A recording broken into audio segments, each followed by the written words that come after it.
Hey everybody, it's your boy Dre. Real quick off the top here. We recorded this episode in April 2023. It is now 2024. So some of the references you might hear in this episode of like to last summer or last year, we're actually talking about 2022. Not 2023 because of how long it's been since we recorded this. Sorry it's taken so long to come out, but I didn't intend to hold on to this for this long, but just, the schedule happened the way it happened. We kept pushing it back, but we're finally going to air this episode now. I'm just putting this up front because I didn't want to go back and edit the episode of, to make it sound current or whatever. I'd rather just say this off the top. So enjoy the 3,000 years of longing. You're coasting with Fine Time.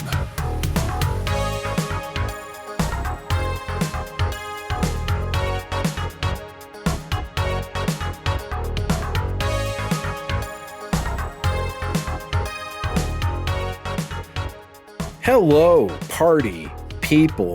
It's your boy Dre. We're doing the movie thing again with my boy Steve. Okay, look. Don't mind me. I'm just longing over here. Look, two things, okay, right off the bat. One, you can't deeply sigh every time we start to talk about a bad movie. I mean, you can if you want, okay? But, it's going to be bad no matter what. But this time it felt... Didn't you feel the longing within this one in particular? Kind of, but they didn't actually let us experience that. It's too much. I did, but the longing is a very small part of this movie. Number two, you assigned blame before we even started. I know you like to assign blame for these things, and it's funnier that way. It is funnier, and this is my idea, so you can assign blame to me. Well, you were the one that said, this. Let's look at this trailer. And then, we looked at the trailer, and we had to. It's 3,000 Years of Longing, everybody. George Miller's masterpiece. His follow-up to Mad Max Fury Road several years later. Not to be confused with the equally tedious The Longing you can buy on modern game platforms. Nobody knows what that is. So, this came out last August. I'm not sure why they thought releasing such a movie in the middle of summer was a good idea, competing with like Doctor Strange and shit like that. But it's like, hey, why not? Because while all the guys were going to go see Doctor Strange, their girlfriends could say, no, I'm going to go see 3,000 Years of Longing. That's the movie for me. This was not the time for like R-rated fairy tales at the movie theater. I don't think there could be another time, but this certainly wasn't it. I don't know. I think we need something that's not just superheroes in theaters. Oh my God. Are you that guy? We don't have Marvel movies. No, I'm not, but it hasn't been great since COVID, Andre. But nothing has. Even Marvel movies. Like, personally, I've only paid for a handful of movie tickets since I keep saying the current COVID times, really. And, I look on my phone see what my local guy is playing, and half the time it reads like, what Simpsons joke writers would put in for movie posters. 65. Oh, baby. As of this recording, I bet that's like just now exiting theaters, even though it's been around for a very short time. Sorry, Adam Driver. Maybe you should do a Dracula movie like we said last year. I kind of wish Mr. Elba would do one too, because did you see the poster for this one? You got a very large Idris Elba like crouching behind What the hell are you describing to me? What the hell is going on? I'm trying to describe the poster. I'm like, what's going on? It's like, are they doing it? Is this it? Is this the longing? I'm like, I don't know. I don't remember. It just looked like he was wearing like a weird red hoodie or something. I didn't even get that he was supposed to be whatever. Directed by George Miller. Let's go there, because I don't understand why he'd want to do this. I get it. You don't want to keep making Mad Max. Fine. But like, I mean, he even directed stuff. Didn't he do Happy Feet? He's all over the place. We can't just put Mad Max on him.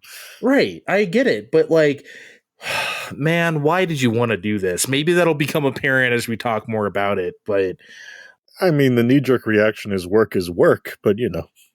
I know this is a passion. He wanted to do this when he was choosing between doing Fury Road or this first, he said. Did he? Oh boy. Yes. We'll get to that. But this movie cost $60 million. I have no idea how. And it made 20 worldwide. So, boy, I tell you what a bomb. That's kind of big. You could have at least made close to your budget back at the box office, which still wouldn't make you profitable, but maybe on VOD and Blu-ray and stuff, you could try to make some more money. I think this might enjoy like we just said, it came out last year, so it's a little too soon to tell, but this is going to enjoy some kind of weird afterlife, I think. I hope not, because I don't ever want to pretend this movie is good. Can you imagine a 3,000 Years of Longing game?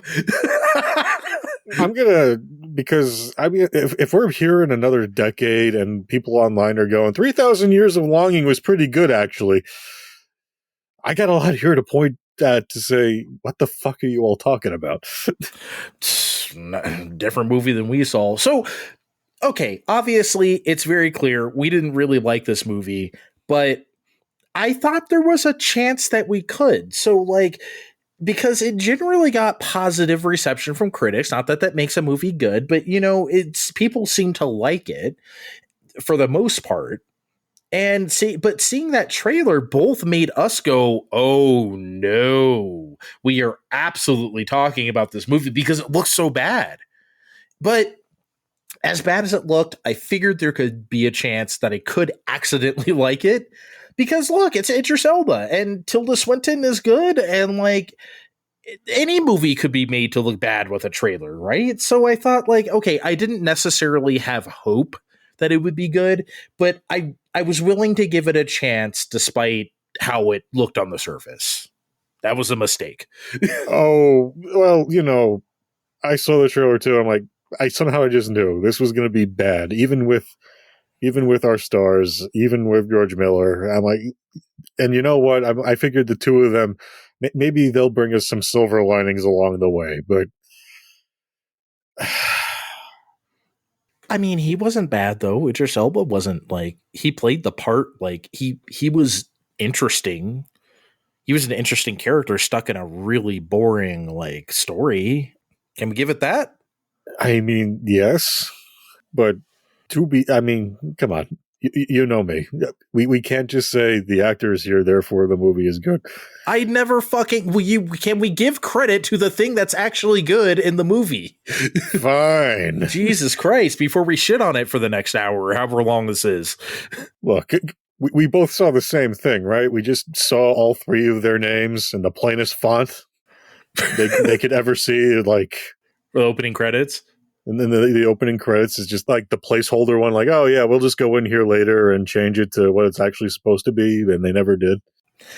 It was deadly quiet too. It was like, it opened like an erotic thriller or something. All they needed was like the blood dripping from a knife or something like that, or from the letters or something, like, ooh. Although we do get like a very pretentious sounding opening right after that, when Miss Swinton goes, "My name is Alethea. My story is true. You're more likely to believe it if I tell it as a fairy tale." I heard your eyes roll all the way from here. I had to replay that several times because first I was trying to figure out how to spell the lady's name, and then I'm like, did she really just say the rest of that? Well, okay, I guess so. And we know let's talk about who she is. She is a happy woman, and because she's a single, independent woman who don't need no man, and we know this because she is successful because she is the only one wearing pink in an Istanbul airport. Scheherazade Airlines. Did you catch that? No, I didn't. Not Yeah. until we were not until I saw you catch it. Scheherazade Airlines. It's like, okay, really? I mean, that's so whatever. Why even talk about it? And then she finds these people that are her colleagues, and then this weird little troll man comes and, like, I don't know, terrifies her and takes her luggage. That didn't make okay. So the troll takes her luggage. The creepy guy at her lecture later makes her faint. And like none of this is mentioned ever again. Okay. I guess the whole point is to establish that she she sees things and she thinks she just has an overactive imagination. But this short guy troll can be written off as a very unfortunate stereotype that, okay, maybe we shouldn't be making this anymore. But there is this Shimigami Tensei as God just sitting in this lecture about stories and science, just glowering menacingly at her, and they don't really bring it up there or ever again. Yeah, she just faints, and then she's like, "Oh, maybe you've been working too hard or whatever." And she goes back to her hotel so she can meet Idris Elba, like, right? Oh no, I guess they stop at she buys a lamp first somewhere. Yeah, they like. Ye old Istanbul pawn shop. It has the lamp, and it might be fake, but it'll be a good story if it is. And she's cleaning it with the electric toothbrush, and that's not weird at all. It awakens the genie, and it's got this weird paper mache hand sitting in the room. It looked like a sex toy. Honestly, it kind of looked like a. Didn't it? And I can't be the only one who thought that. Like a sex toy for giants, maybe. Where would it go? Like maybe if it just what is it, like a 50-person vibrator? Everybody hop on. It wasn't that big. It was like the size of it was handheld. I must be thinking of something else then. There was like this giant hand that didn't look right. I don't know what you're talking about. Maybe you saw the extended NC-17 cut or something. I have no idea what you're saying. Because then they go into the room and he's obviously large still, but it's not as bad as this big hand. Who's large? The genie, as played by Idris Elba. You know, he already came out of the bottle? I missed that. Okay, so he's out of the bottle. Yes, Idris Elba is as big as this room. Because, genies are large and he speaks Greek, and they do all the nonsense, and he eventually quickly uses television to learn the advances of man, catch up as it were, and then he breaks out into the best rendition of "Friend Like Me" from Aladdin, and I wish that was true. That last part is not true. How did he take Einstein out of the TV though? That was weird. Magic. He's a genie. That's how a lot of this shit happens in the movie. I like how he's like, Einstein, are you a witch who has him in a box? Like, what the hell was that about? Like, they rely on the whole a wizard did it, but it's really a genie did it, quite literally. Anything stupid that happens in this movie, the genie did it. And speaking of stupid, there's this mostly naked stranger in Alethea's hotel room, and she just feels the need to quickly open up about an imaginary friend she had as a child. I think this is already after he shrunk down to human size and appeared with chickpeas. I think these things started happening one after the other. But how did he get the chickpeas? How can he conjure food? He's a genie. This is what you're concerned about? But they didn't come from anywhere. He just comes from the bathroom or wherever the fucking other room is, and like he has a bowl of chickpeas. Can we see him conjure them? This movie cost $60 million. You can come up with a poof. I mean, the poof was happening when she was reassuring the very weird room service guy who was like, with the Scotch egg on top, they're like, "Oh, let me show you around." Who wasn't being totally creepy at all. Another thing that doesn't go anywhere, by the way. Yeah, that just happens, and that's forgotten about. Well, the imaginary friend thing too. I guess it ties into her like whole active imagination thing. But like, did we need to have that too? I didn't really care. I think that's the whole thing. I think that's kind of the point. What we're saying here. A lot of these things that happen in this movie, I'm just like, well, I don't care. We got 2 hours to fill, so Not even. I'm glad this movie wasn't that long. Holy shit. Yeah, so like Idris Elba starts telling this lengthy story about how he used to fuck the Queen of Sheba and like the Sheba, right? While in between her making booty calls to Solomon, like going across the desert, and you know what I mean? Because apparently, like, she came to him. The history is wrong. He didn't come to her. She came to him. The whole scene's a lot. Like, there's it's a lot for not a lot of payoff.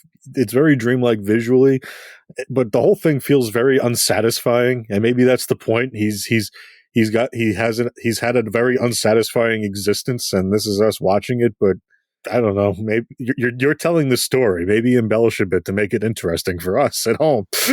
You know what it reminds me of, actually, at this point, as he's going through this long, boring story?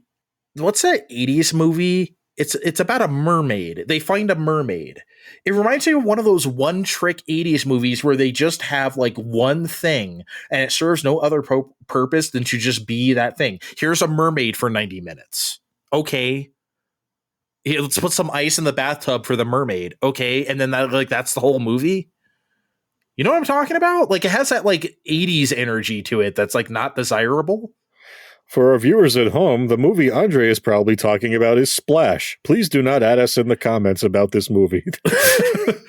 You know, okay, maybe I don't remember what it's called, but you know what I mean, though, right? It just has that like very like, yeah, just a bunch of things that happen that don't really mean anything, and then the credits roll. Hey, we got to see the Queen of Sheba's tits, though. That was pretty good. I guess. Oh my lord. So here's the point. We're in 20 minutes in this movie now, and I'm completely stumped as to what kind of movie that we're watching. Like, is this a comedy that's falling flat? Is this a fantasy movie without like the adventure parts or something? Is this a love story? I guess that's kind of what it is, right? I feel like I'm watching all the dialogue and lore of a movie. Like, take John Carter and just have like the talking scenes. And like, that's what I'm kind of feel like I'm watching. I'm just being told stuff and it's leading to like nowhere and nothing. And I'm just watching. It's like, okay, well, what's the point of all this? I guess the point was 2 seconds of Queen Sheba's tits. I mean, after that, okay. I guess we should do the smart podcast movie thing for once in our lives and bring up that this is in fact based on The Djinn in the Nightingale's Eye, which is the titular segment of a book and short stories written in 1994. I did not read this. I'm sure Andre did not read this either. No, but I know what that is. I have not read that, though.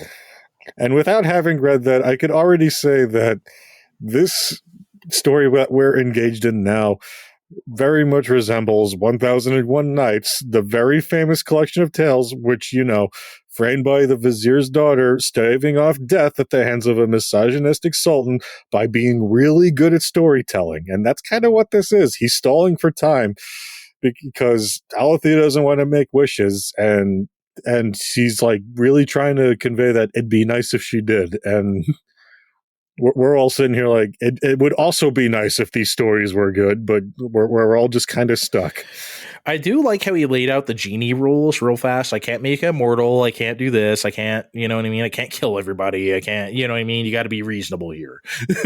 Right away, he said all that shit. Yeah, I can't blame them for that. Even Aladdin did that in 1992. And, you know, even with all that, she raises a good point of her own, how, you know, all wishing is typically used in cautionary tales as, you know, maybe don't do that shit. That's a very good point she makes. But on the other hand, if half-naked Idris Elba was telling me he can do whatever he wants for me, you couldn't think of a few things you'd want after that. Oh, I bet a lot of people could think of a few things they want. I mean, I guess she does kind of wish for exactly that eventually, right? but not before, you know, telling another story, like how his bottle gets picked up from the Red Sea somehow. And wait. Queen Sheba, she put. How did he get into the bottle? He got thrown into the Red Sea by the Queen Sheba. Wish this? I forget. It doesn't really fucking matter. But he was in it's stupid as fuck because Solomon's fucking her and he's like waving his hands around while he's eavesdropping, and he shucks him in a bottle that way. Oh, okay. Then he just ends up okay. So he was in there for 2,500 years of these 3,000 years of longing. He was at the bottom of the Red Sea, and then like until Tilda Swinton is asking him like, okay, well, what was it like in there? Like, what do you? I mean, because you can't die, you can't sleep, so like, what do you do? You know, and it, like, could we have seen some of that? Like, that would have been more interesting. Would it have 2,500 years of nothing at the bottom of the sea? Yeah, but if not 2,500 years, but like I said, some, not 2,500 years of it, about like 5 minutes. That would be cool. I mean, we got that hawk carrying it off into like, because we need to be dramatic and George Millery. Or how about like a 2,000 year time lapse of it getting rusted over, or like the sea level changing, or I don't know, whatever. I don't know, something. Like, I know that sounds kind of basic, but like, I would have liked this if it wasn't just him telling her these stories and you're actually about Idris Elba as a character going through all the stuff instead of the construct of I'm telling a story in the modern day. Personally, I think that would have been like more interesting. I don't think it would have made it a great movie, but would have made it a lot more coherent. Oh, I would have liked for a lot of things to be coherent, Andre. You don't agree? You don't think that would have made a better narrative? I mean, it would have made a better narrative, but I mean, we'd still have to deal with the rest of this movie, wouldn't we? Yeah, I'm not saying it would have been good, but at least it would have been like, you know. Anyway, yeah, at the bottom of the sea, and he gets picked up by God knows what. Where are they? Rome, or I don't even remember. Constantinople. While Rome is falling. Okay, they were very weird about and specific about all of that because a concubine finds him. And, you know, she doesn't want Idris Elba ass. She wants Prince ass. And, oh boy, she gets that booty with that first wish. And, you know, palace conspiracies and the sort fuck it up when her second wish is, I want to get knocked up with the prince's baby. Mm-hmm. And when she doesn't use that, especially when she doesn't use the third wish to, you know, live. like there was this other harem lady concubine the Sultan was liking better, and she had plans that don't really go anywhere except, well, we better start killing this prince anyway. I mean, I guess the genie is telling this shit second, third hand anyway, so it's going to be incoherent that way. But by the way, I feel like this movie was not supposed to be him and Tilda Swinton talking in a hotel room. This has to be a construct of the Rona, right? It had to be. It's been a few weeks after when we're recording here, but a little while ago, Swinton's decided she was done with masks and COVID protocols. And I'm sure that had... I don't have confirmation why she's suddenly feeling about this, but I'm sure this movie had everything to do with it. Oh, man. I hate to cast aspersions, but the people who usually say that stuff don't usually sign up for a movie where she's in love with a black man. But, you know, hey, what can I say? I'll leave that to someone else's imagination. But just saying, Kermit sipping tea gif right here. You know I'm right. I mean... No, I know you're right. That's why I found it confusing that she felt the need to make this statement, and it was a public statement. But yeah, like this is just so fucking boring. This has been a 30-minute therapy session on film, basically, for Idris Elba. He's just babbling about like every minute detail of his life. I just don't fucking care, man. Like, but this is when it hit me for the movie. When I thought about this, I was like, oh wait, this is the movie. He's not gonna get to the point. This is the point. This is the movie. And I was like, oh man, fuck. I don't know why it took so long for me to sink in, but we don't really make movies like that anymore. Like there's plenty of TV shows that'll experiment with an anthology episode sometimes, but I don't know. It's clear we kind of just stapled this in for a movie out of necessity. Okay, we got to get to the quote unquote best part of the movie. Okay, it is definitely when, what is it? Shortly after that, finds where like she won't wish herself back to life, but then like 100, what is it? Like 100 years later? About 100 years later, there's two other brothers. They're princes. They find the bottle, but ends up being a whole story about how the brothers don't do shit because they're pulled out of the room immediately. The one brother becomes sultan and is running war campaigns, and the younger brother is tasked with producing heirs. And Andre, he likes them big. Boy, like he's a big boy and he likes him big. That's all I can say. Man, this is so weird. So, like, by the way, first of all, when he first comes on screen, the first thing you see is his ass. Why was Big Dude just walking around with his whole ass hanging out, and then like two of his hoes or whatever like throw a robe around him afterwards? Like, what was that? And he was like looking back. He was looking back at the camera, like, "Do I have to do this, George Miller?" Like, well, it was getting chilly in there, and it's like we've done like 17 takes of my large ass. Can we like? And the cold, it makes it smaller. Yeah. Well, he didn't have to show that, like, thankfully for him. But then he starts examining many plus size naked women with tassel. I guess. And why? And like he's just sizing them all up. Oh, which one am I gonna fuck today? Except like he doesn't really seem to do that. He's just like, they're all in there. It's like 12 of them in this room, and he's just kind of laying there. And he's also like a bit slow. They establish right away, or they I don't know. Which I'm sorry. No, say it. No, they do fairly quickly establish that he's not all entirely there. And I don't think if I didn't know any better, I would say he didn't actually fuck any of them once. Yeah. I think he just kept stocking this room with as many big booty ladies as he could find. And I don't know, rolled dice with them all day, or patty cake. I just suggested patty cake. What, literally just playing patty cake all day? Like, what is he doing in there? It was just so weird. And it had like a peephole, right? So when his other Sultan brother came there to visit him, they just opened a little peephole, and there they all are. You could just look. I guess there's no modesty back then, huh?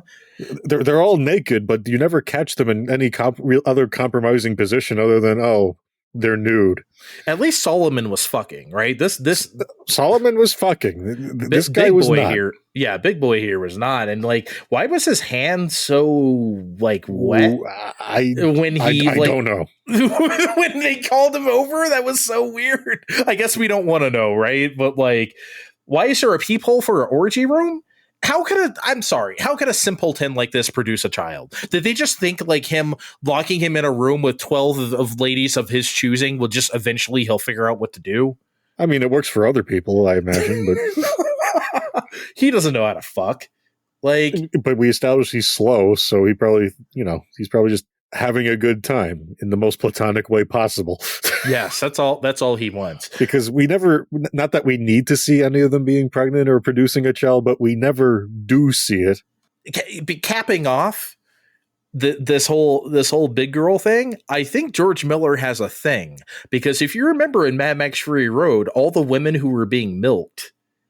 Uh-huh. All right, they weren't small ladies. I think George Miller has a thing. I mean, good for him. I'm just saying. Everyone's got a type. I mean, it's his feet. It's his Quentin Tarantino feet thing, right? Like he likes the. I mean, get down with your bad self, George Miller. What is he, like 84, 85 years old now? And he's still making movies? Like, good for him. Yeah, it's fine. Yeah, I guess. It's fine, I guess. That's what you got for me on this. I mean, we are getting to the best part of the movie, because I thought the older Sultan was going to die. He doesn't. He comes back. But he might as well be. He's dead inside. He's drunk. He's killing soothsayers, except for one whose death profoundly affects him. He was probably fucking him off screen more than younger brother was fucking any of the concubines.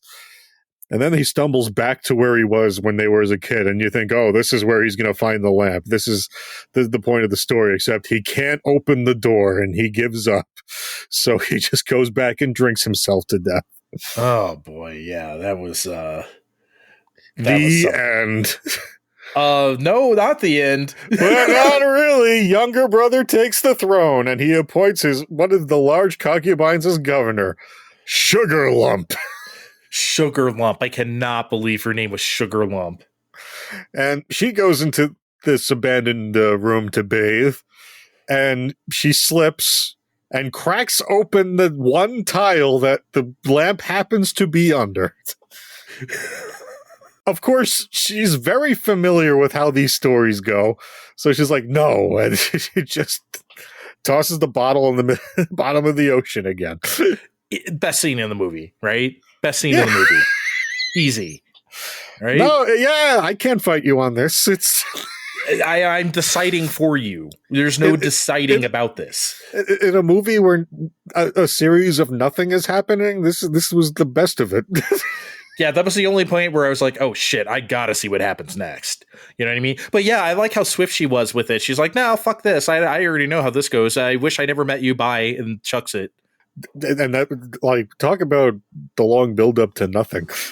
For real. We're going to take a break. We're going to see our big booty concubines real quick for a conjugal visit. Be right back. Love you.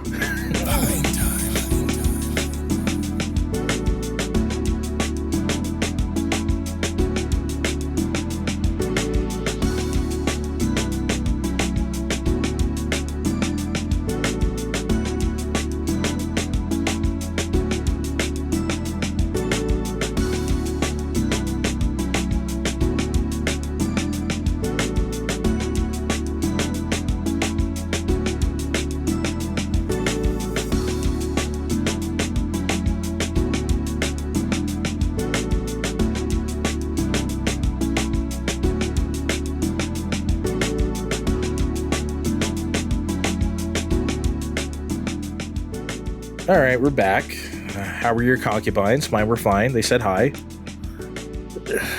Mine were longing. For Idris Elba?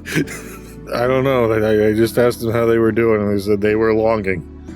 And you know me, I try to be a nice, sensitive guy, so I let them talk their feelings at me for over the course of a few minutes.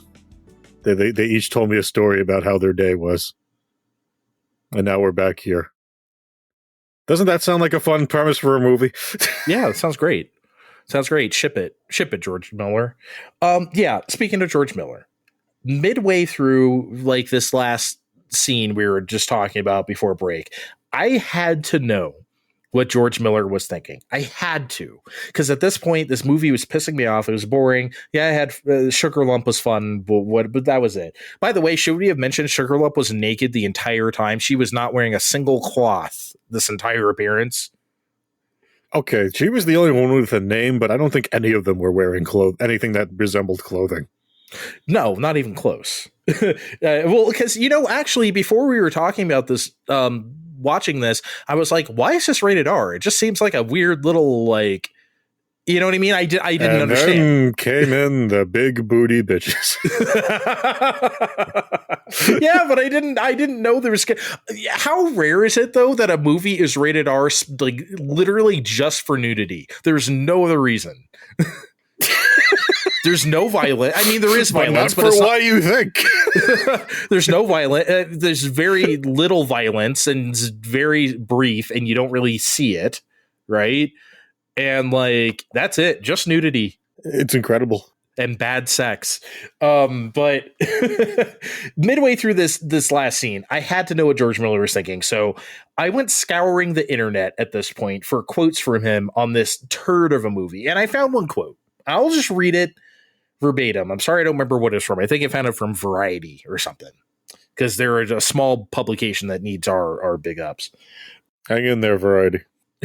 I quote, "It's a conversation between two people in a hotel room, but it spans 3,000 years. It also deals with the basic question of what is real and what is not. What is desire and what is contentment? What is love? How do you define love? What are the gestures that make it clear to you that there is love?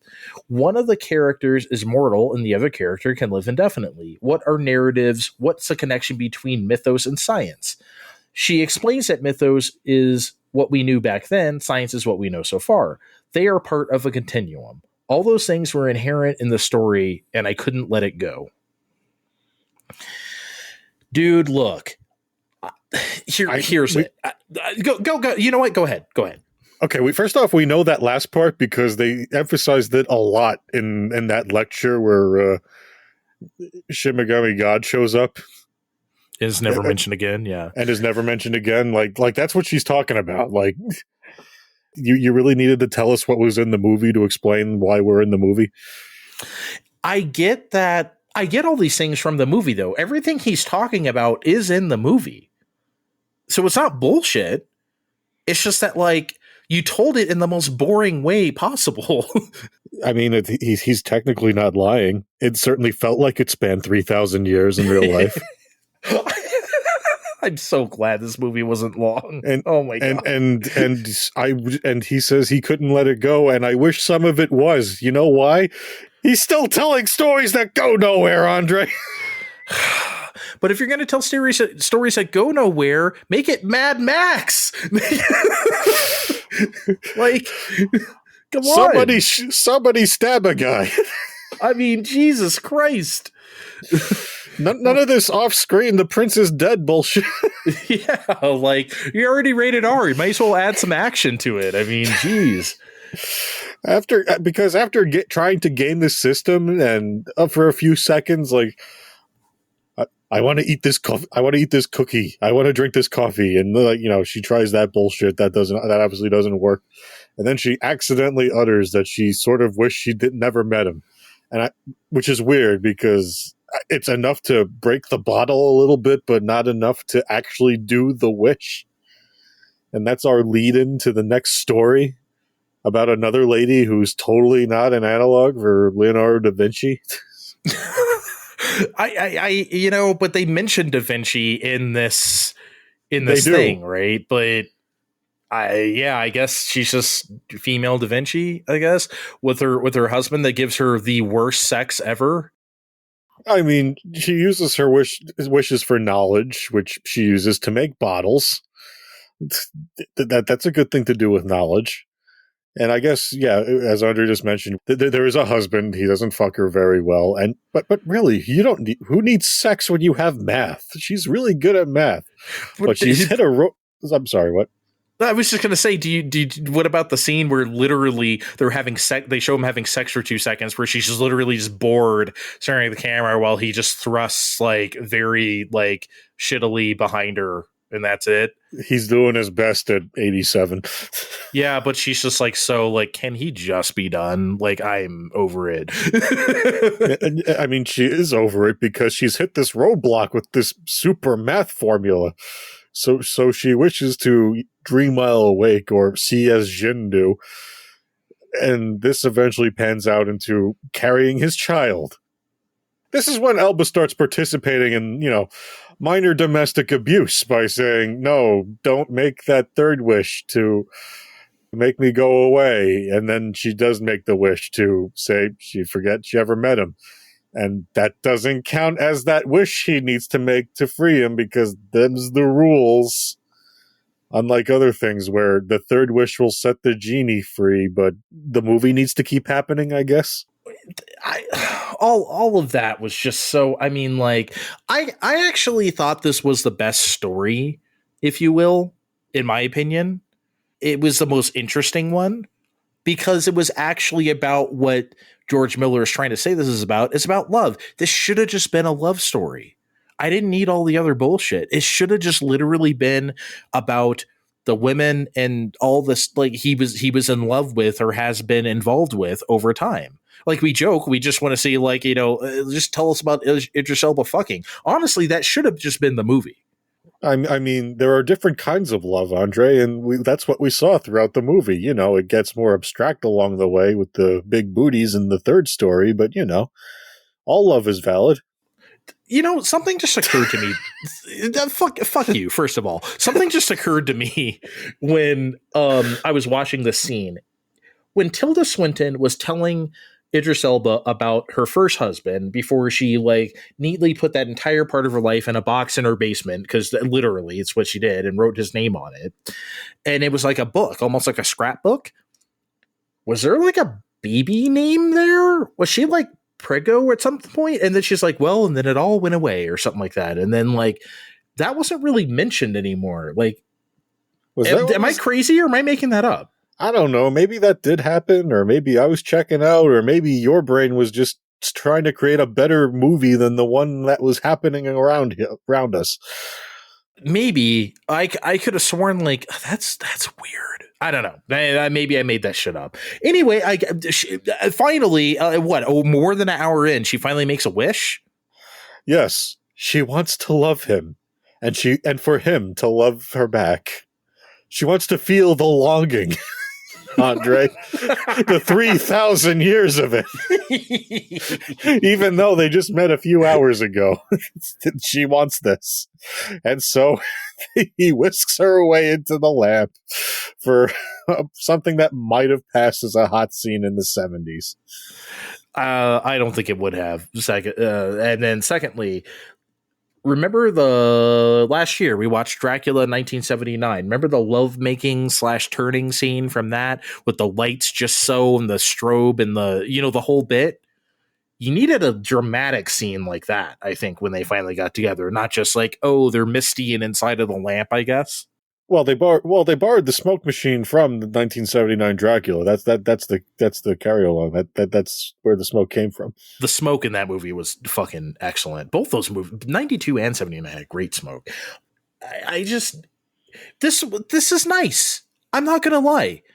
Them being in love, they've poured their heart out to each other. Yeah, it was boring for an hour, but this stuff, it's like I just said. It should have just been a love story, them having a relationship. Maybe the movie should have started at the end, her at the park, him coming to see her, for his once in a while visit or something. So the whole movie, they get to be in love, and then you can tell the rest of the stories about his life along the way, right? I don't know why I keep trying to fix this movie. It doesn't deserve my my attention. Hey, Miller, if you need some help with your next movie, give us a call. Yeah, give us a call, George Miller, because we know what we're doing. Not you, the director of the best action movie of the last 10 years in Mad Max Fury Road. No, we know what we're doing. Okay. Shut up. The Da Vinci analog girl had the same leg shake. Remember Tilda Swinton she was kind of tapping her foot or whatever while on the airplane and writing or whatever. The Da Vinci girl did the same thing. Remember they zoomed in on the Queen of Sheba having that gulp or whatever when Solomon came along, and then they did the same thing with Tilda Swinton. Or they're trying to say it's all connected or something, or the genie just has a thing for gals with nervous tics. What do you want?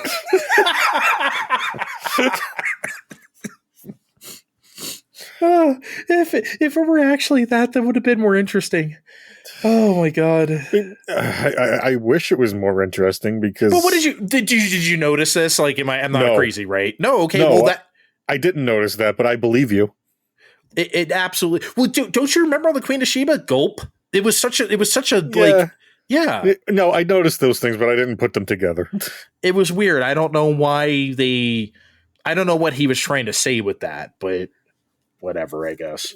I don't think maybe he was trying to say she was those people in a previous life. I don't know. I think you're trying to give the movie too much credit again. I keep trying to fix this fucking movie. Anyway, so okay, because you want to know why I think you're giving the movie too much credit, or trying to anyway.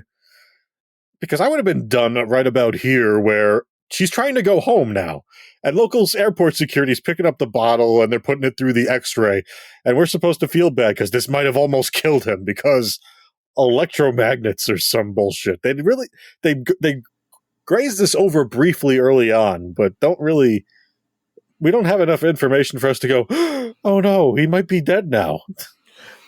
Yeah, electromagnet. That was a thing. Now that you mention it, I completely forgot about that.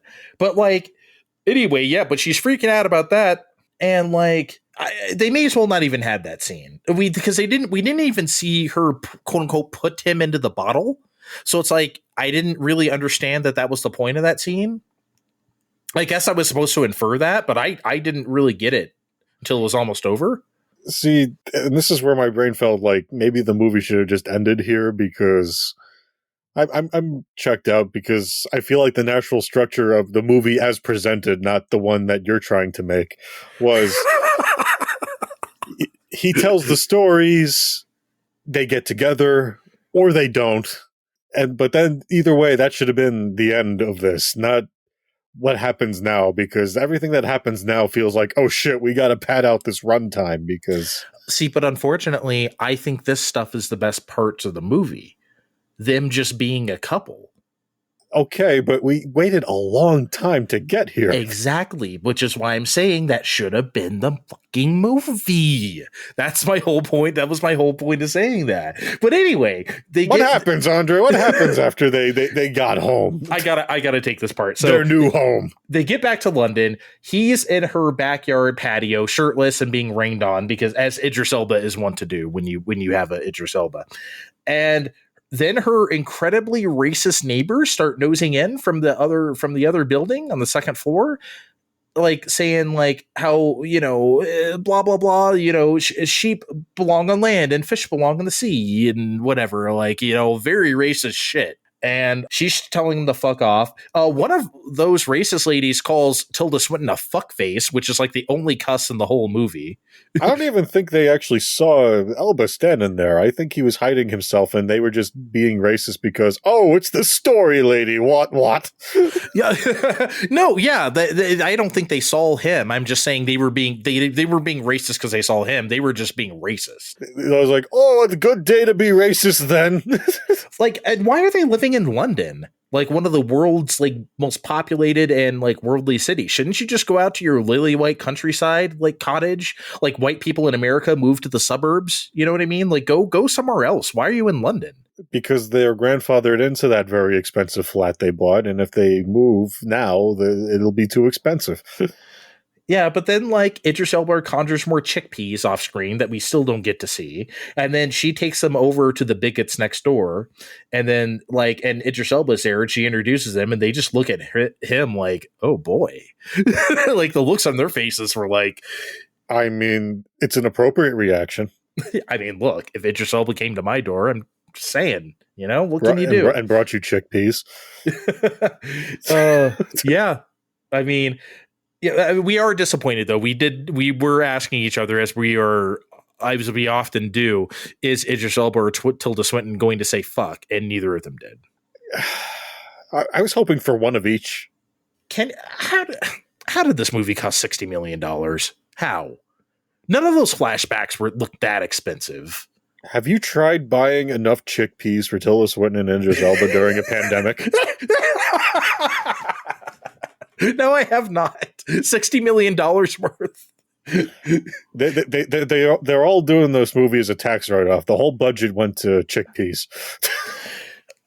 Let's wrap this up. So, Tilda Swinton teaches her course, Idris Elba wanders the earth, and then it's eventually she comes home one day, she finds him in the basement, like withering away, and she's not speaking. So she uses her second wish, I wish you to speak to me, which kind of brings him back to life. And then of course, all the electromagnetic stuff, all the technology in the world nowadays, satellites and radio waves and all this stuff, it's killing him as a djinn. It's not his world, so he's not used to it. It's literally killing him. So she uses his third wish to say, I want you to be free or whatever. I don't know what the exactly. She doesn't phrase it like that. She's like, I wish you to go back to where you belong, because she knows they can't coexist. And in that world, I guess she's trying to make sure it's absolutely clear that he needs to go back. He needs to do what he needs to do to be better. She's trying to be noble, I guess. And then 3 years later, or something like that, she's like at the park scribbling in her notebook, and then he's coming up the hill of the park. She sees him in the distance, and they go off somewhere. So, and then there's an ending narration by her. She comes to see me every so often, and blah blah blah. So that's their relationship, Okay, so I'm sorry. What? Did you like how she purposely flips to the beginning of the book so we could see that it's called 3,000 Years of Longing? Oh my fucking God. There was no reason for her to do that than for whoever might have a camera nearby to see it. I mean, they may as well have just said before they went back to London, she may as well just said to him, wow, Idris, that sounds like 3,000 years of longing you went through. Also, Idris Elba's got game because they're walking away together and he's like making this impossible shot with the basketball.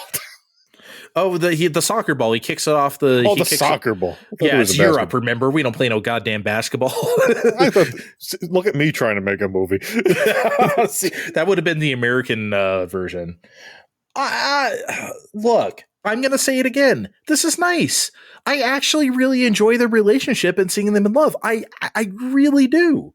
But again, I'm going to say it for the 14th time. That should have just been the fucking movie. I can't remember the last time I've seen a movie end as abruptly as it did, because it ends right after this. But it also felt like it should have ended much sooner.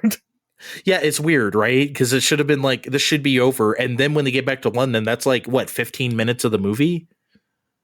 So it's like, it's pretty much over by the time they start doing that shit. I guess there's not a whole lot to tell. The point was him telling stories. But then, like, why tack this on at the end? It's weird. Anyway, look. In conclusion, I guess, we say it all the time, and I'll say it again. 3,000 Years of Longing is the worst thing a movie can be. It's boring. Movies can be bad and, like, interesting, like Jupiter Ascending, right? That's a very interesting bad movie. It's probably a worse movie than 3,000 Years of Longing, but it's more interesting. Yes. This sucks in a way that makes it not hard to talk about, but just so forgettable. I get what George Miller was trying to do. I do. I don't think he was full of shit. It just didn't work. This wasn't it.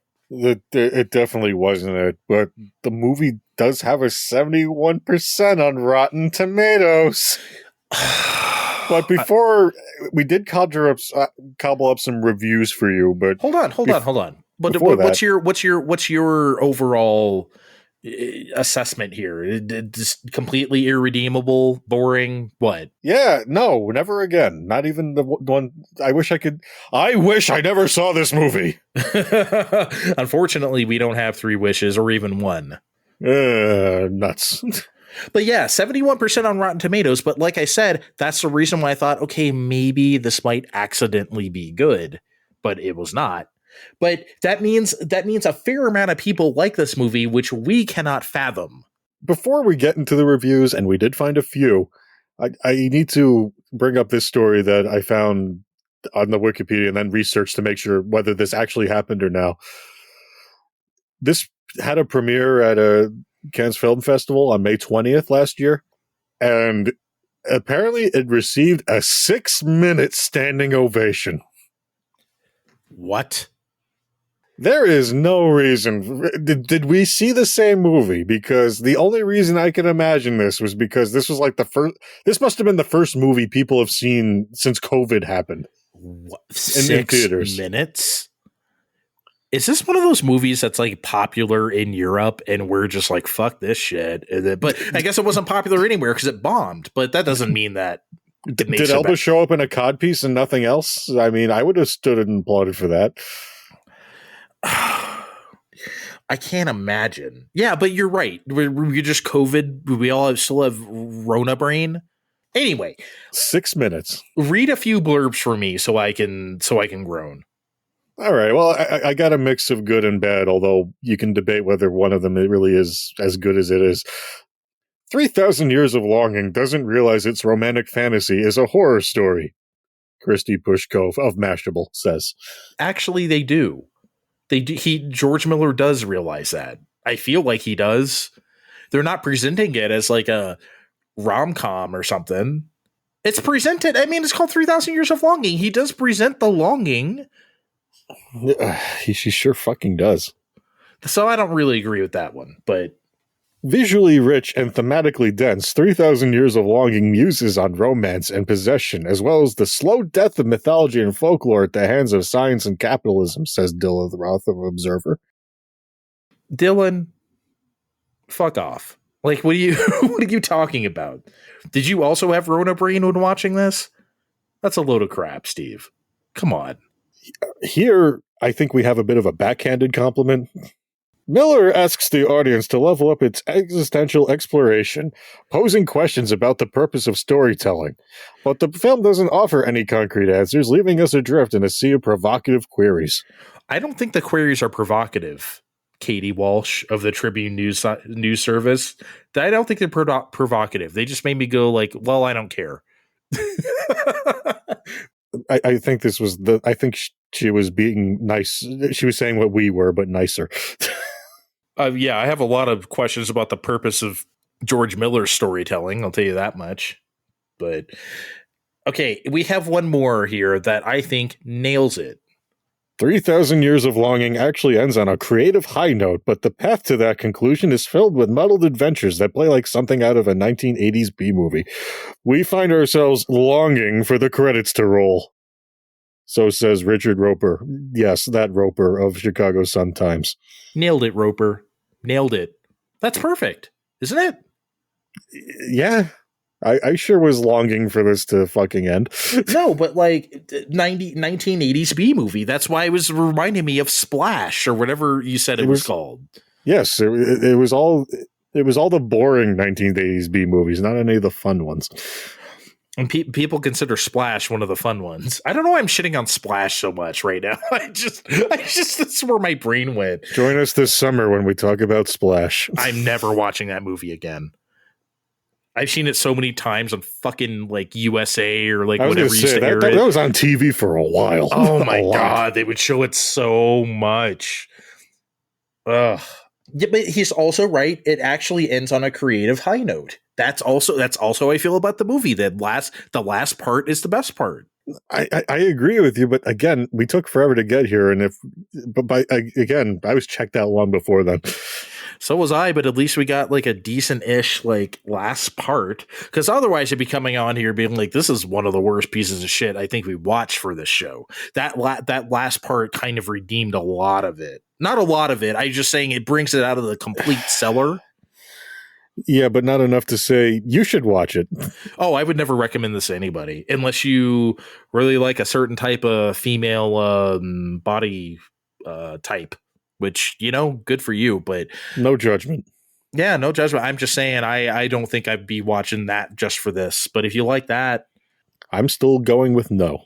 Yeah, this is a big old no. Okay. Again, I say this after we watch anything bad, but maybe we can watch something better next time. I wish we could watch something better next time.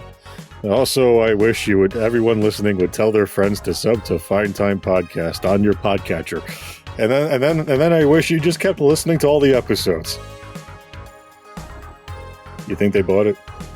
I don't know.